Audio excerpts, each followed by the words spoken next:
नमस्कार दोस्तों, मैं मृत्युंजय आपका स्वागत करता हूं हमारे इस चैनल सटीक परामर्श में। और आज इस वीडियो में हम लोग बात करने वाले हैं कि किस तरीके से आप गोरखपुर में किराना स्टोर का लाइसेंस प्राप्त करके किराना स्टोर खोल सकते हैं और अपना बिजनेस स्टार्ट कर सकते हैं। तो आइए सबसे पहले बात करते हैं कि इसका बिजनेस मॉडल क्या होता है।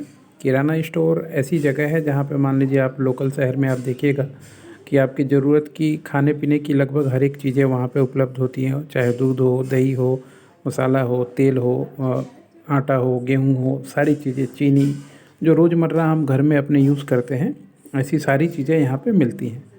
तो ये लोग क्या करते हैं, इनका अपना बिजनेस मॉडल होता है। ये लोग थोक मंडी से, यानी जो भी एरिया का, लोकल एरिया का थोक मंडी हो, वहाँ से ये लोग मार्केट से अपना सामान ऑर्डर करते हैं, अपने दुकान पे लाते हैं और उस पे 2%, 5%, 6% इसी तरीके का मार्जिन होता है। और फिर ये लोग एमआरपी पे अपने लोकल एरिया में सप्लाई करते हैं। तो लगभग समझिए इनको ज़्यादा मार्जिन का ये धंधा नहीं है, मगर अगर सेल्स ज़्यादा हो तो आपके लिए ये बिज़नेस काफ़ी प्रॉफिटेबल होता है। यानी ऐसा नहीं कि आप चावल 10 रुपये में ख़रीद रहे हैं, 30 रुपये में बेच रहे हैं, आपको किलो पे 50 पैसा ही मिलेगा।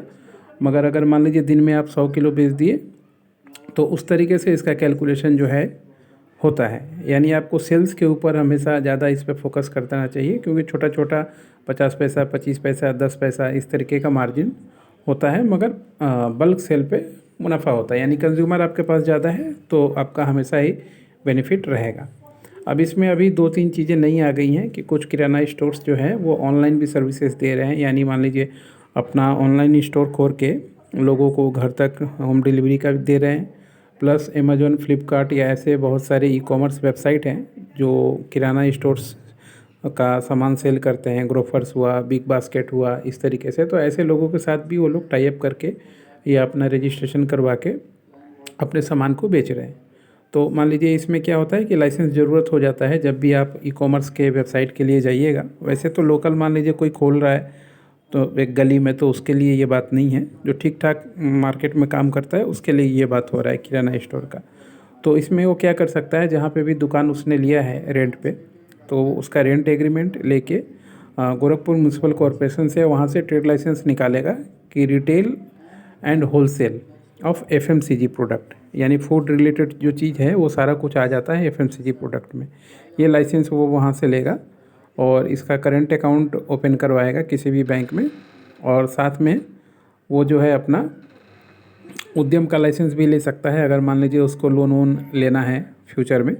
प्लस जीएसटी के लिए एप्लीकेशन करेगा, क्योंकि जैसे ही आप मान लीजिए ऑनलाइन अपना सामान टारगेट रखिएगा अगर सेल करने के लिए, तो आपको जीएसटी लगेगा। और जीएसटी जो है वो रिटर्न हो जाएगा, क्योंकि 40 लाख का जब तक आपका बिजनेस नहीं होगा जीएसटी एप्लीकेबल नहीं होता है। मगर शहर से बाहर सामान मंगाना, या मान लीजिए आप वहाँ से ऑनलाइन स्टोर में ऐड हो गए और आपका दिल्ली से, मुंबई से, हर एक जगह से ऑर्डर आ रहा है, तो जो आपको जीएसटी नंबर चाहिए होगा इसलिए। तो इस तरीके से ये जो बिज़नेस मॉडल है ये रन करता है और आप भी इसमें काम चालू कर सकते हैं। यानी आपका ट्रेड लाइसेंस, आपका जीएसटी नंबर, आपका उद्यम लाइसेंस। और अगर मान लीजिए ऑनलाइन में जा रहे हैं तो ट्रेडमार्क ज़रूर करवा लीजिएगा, क्योंकि वहाँ आपका वेबसाइट, लोगो कोई और ना व्यवहार कर ले और आप सिक्योर रहें बिजनेस के प्रति। ताकि मान लीजिए जब लोगों को दिख जाता है कि नहीं ये ब्रांड रजिस्टर्ड है तो उस पर लोग चोरी नहीं करते हैं, मगर अगर दिख जाए कि नहीं ये रजिस्टर्ड नहीं है तो फिर तुरंत उसका गलत फ़ायदा उठाने की कोशिश करते हैं। तो ये 4 लाइसेंस जो मैंने बताया उसके बिहाफ पे आप गोरखपुर शहर में किराना स्टोर चालू कर सकते हैं ठीक ठाक। इन्वेस्टमेंट अगर मान लीजिए आप 20-25 लाख भी रखते हैं, क्योंकि लोकल चीज़ है, आपको हर एक चीज़ खरीदनी पड़ेगी, सुई से लेके तीर तक आपको अपने दुकान में रखना पड़ेगा, क्योंकि कौन सा आदमी क्या मांगे ये आपको आइडिया नहीं है। तो थोड़ा इन्वेस्टमेंट इसमें होता है और थोड़ा टाइम टेकिंग होता है, कि मतलब आपको इन्वेस्ट करके थोड़ा बैठ के इंतज़ार भी करना पड़ता है कि कब आपका दुकान पिक पकड़े। उसके बाद फिर